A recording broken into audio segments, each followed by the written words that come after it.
यूसुफ अली मियां लखनऊ के जाने माने कारोबारी थे। उनका कपड़ों का व्यापार पूरे भारत में फैला हुआ था। आलीशान बंगला, लंबी गाड़ियां, नौकर चाकर और रोज की पार्टियां, सब कुछ था उनके पास। लोग उन्हें सफलता का प्रतीक मानते थे। लेकिन एक चीज जो उनकी जिंदगी से गायब थी, वह थी इबादत। मस्जिद पास ही थी, लेकिन वो कभी वहां नहीं जाते। कुरान की आयतें उन्हें बोझ लगती थीं और नमाज को समय की बर्बादी समझते थे। उनके बेटे आरिफ ने कई बार समझाया, अब्बा जान, अल्लाह ने हमें सब कुछ दिया है, हम कम से कम शुक्र तो अदा करें। पर यूसुफ मियां हमेशा हंसकर टाल देते, अरे बेटा, अल्लाह सबका है, लेकिन दुनिया उन्हीं की है जो मेहनत करते हैं। आरिफ ने कहा, लेकिन अब्बा, बिना इबादत के दौलत किस काम की? दौलत ही तो असली इबादत है आजकल।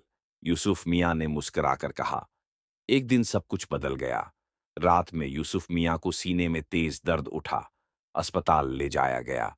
डॉक्टरों ने चेकअप के बाद कहा, आपको हार्ट अटैक आया है और आपकी किडनी भी सही से काम नहीं कर रही।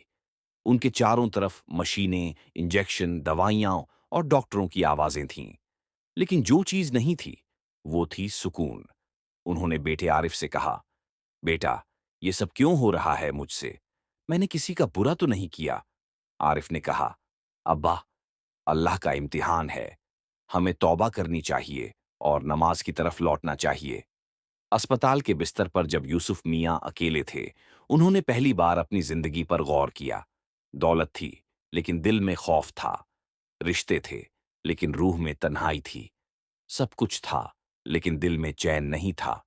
उन्होंने आंखें बंद करके अल्लाह से तौबा की, या अल्लाह, मैंने तुझे भुला दिया था, लेकिन तूने मुझे नहीं भूला, मुझे माफ कर दे। अब मैं तेरी राह पर लौटूंगा। उस रात उन्हें पहली बार सुकून महसूस हुआ। अस्पताल से वापस आने के बाद यूसुफ मियां ने अपने कारोबार को बेटे के हवाले कर दिया और खुद मस्जिद जाना शुरू किया।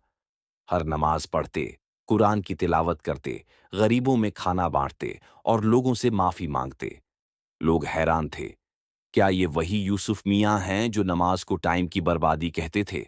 यूसुफ मियां कहते, अब समझ आया कि दौलत क्या होती है। दौलत वो नहीं जो बैंक में है, दौलत वो है जो दिल को चैन दे, जो रब को राजी करे।